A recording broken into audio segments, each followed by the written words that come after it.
জাহান্নামের যে কথা আমরা শুনেছি কোরআনে কারীম থেকে, কুল্লামা নাযজাত জুলুদুহুম বাদদালনাহুম জুলুদান গায়রাহা লিয়াযুকুল আযাব ইলা আখিরি আয়াত।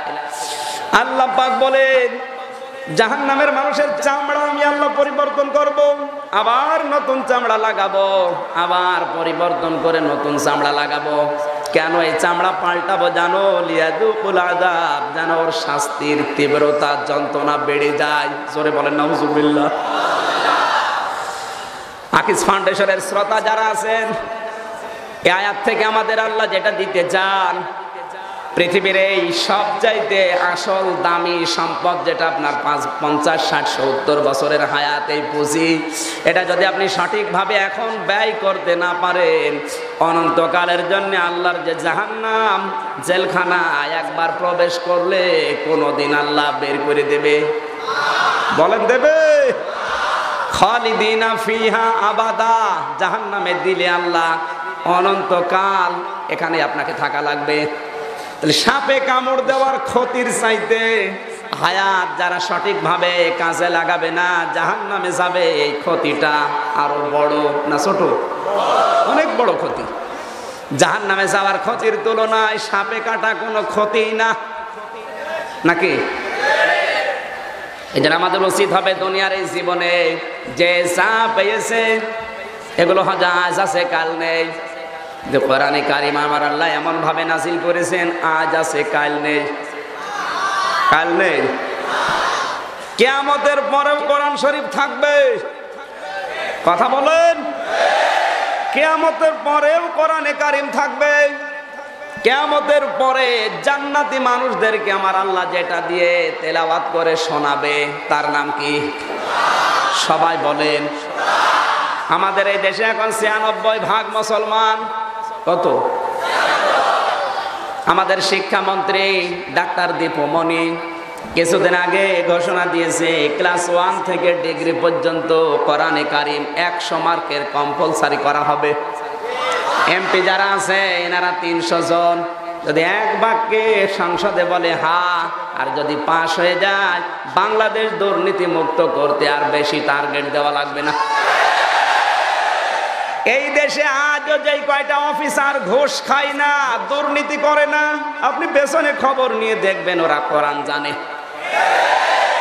আর যারা ঘুষ খায়, দুর্নীতি করে, খোঁজ খবর নিয়ে দেখবেন কোরআনের ধারে কাছেও নেই। সুতরাং শিক্ষামন্ত্রী দীপুমণির এই যে উদ্যোগটা, এটা যদি কায়েম হয়ে যায় বাংলাদেশে, আমার মনে হয় 41 সাল 71 সাল টার্গেট লাগবে না, 21 সালে বাংলাদেশ ডিজিটাল হয়ে যাবে। এ কোরআন তো ডিজিটাল করার জন্যই এসেছে। কথা বলেন ঠিক কিনা? মানজালনা আলাইকাল কুরআনা লিতাশকা, হে নবী, কোরআন আপনাকে আমি এই জন্য দেইনি যে আপনি না খেয়ে থাকবেন, আপনি অপমান হবেন, মার খাবেন। এই পৃথিবীতে আপনাকে আমি কোরআন দিয়েছি উপরে তোলার জন্যে, ক্ষুধা মুক্ত করার জন্যে। এই জন্যে দারিদ্র মুক্ত সমাজের জন্য যদি কেউ কাজ না করে, উদ্যোগ না নেয়, সে মুসলমান দাবি করলেও জাহান্নামে যাবে। বাংলাদেশ সরকারে যারা আছে সবচাইতে বড় উদ্যোগ নিয়েছে, বাংলাদেশ যেন ভিক্ষা করে না খায়। অন্য যে উদ্যোগ নিয়েছে আমি জানি না, কিন্তু এই উদ্যোগটা ভালো। দারিদ্র মুক্ত সমাজের জন্য যদি কোনো মানুষ কাজ না করে, সে যে দল করুক, ও কোথায় যাবে? সূরা মুদ্দাসসিরে আল্লাহ জানিয়েছেন, মা সালাকাকুম ফি সাকর, ফেরেশতা মালিক জাহান্নামের দারোয়ান জিজ্ঞাসা করবে, ওই কেন আসলে? যত মানুষ জাহান্নামে যাবে তারা প্রথমে বলবে, ক্বালু লাম নাকু মিনাল মুসাল্লিন, নামাজ পড়তাম না। খুলনাবাসী কোন হিন্দুকে বলবে নামাজ পড়তাম না? কোন খ্রিস্টান, কোন বৌদ্ধ, কোন মুশরিক, তাহলে ওরা নামাজই পড়ে না। তাহলে নামাজ পড়তাম না এজন্য জাহান্নামে দিয়েছে, এই কথা বলবে কে? সবাই বলেন, আরো জোরে বলেন। এই আয়াত থেকে এটাই আল্লাহ ফতোয়া দিয়েছেন যে মুসলমান দাবি করার পরও নামাজ পড়ে না, সে যে দল করুক জাহান্নামে যাবে। আর কারো ফতোয়া লাগবে? সুতরাং এই দেশে যদি কেউ আওয়ামী লীগ, বিএনপি, জাতীয় পার্টি, জামাত, চরমনা যাই আছে রাজনৈতিক পার্থক্য করেন, কিন্তু নামাজ যদি না পড়েন যাবেন কোথায়? আপনাকে রাগ হয়ে গেল?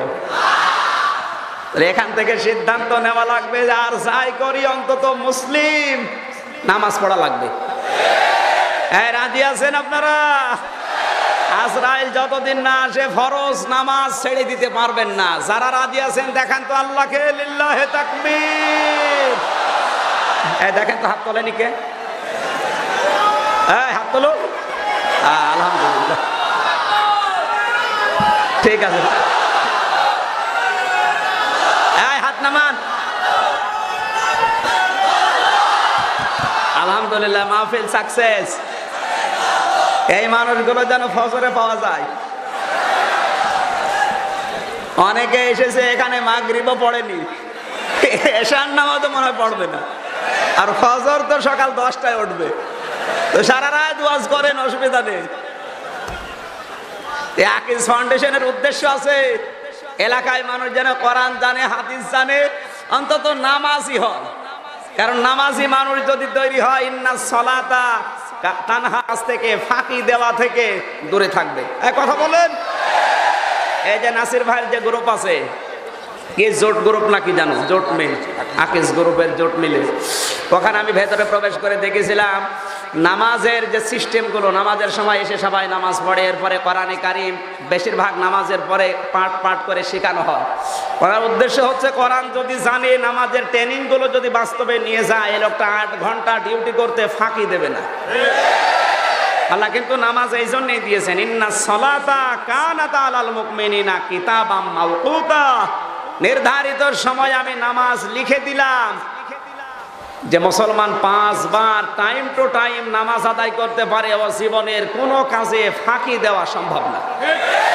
আজ বিশ্বে অন্যান্য জাতিগুলো উপরে উঠতেছে সময় মেনটেন করার কারণে। কথা বলেন। আমি বিশ্বের যে কয়টা দেশে গিয়েছি তারা উপরে উঠেছে এই কারণে, তারা কিন্তু কোরআনের এই আয়াতগুলো ফলো করে চলছে। ওরা নামাজ পড়ে না ঠিক আছে, কিন্তু নামাজের যে শিক্ষা ওইটা ওদের ভেতরে পাওয়া যায়। নামাজের শিক্ষা 1 নম্বরে কি? ইন্নাস সালাতা কানাত আলাল মুমিনিনা কিতাবাম মাওকুতা। নির্ধারিত সময়ে নামাজ পড়া লাগবে, যখন তখন পড়লে হবে? আরো জোরে বলেন, হবে? তাহলে নামাজ আপনাকে প্রথমে এটা শিক্ষা দিচ্ছে যে ছোটকালে যে কাজ করা দরকার সন্তানদের সাথে ওই কাজ করো।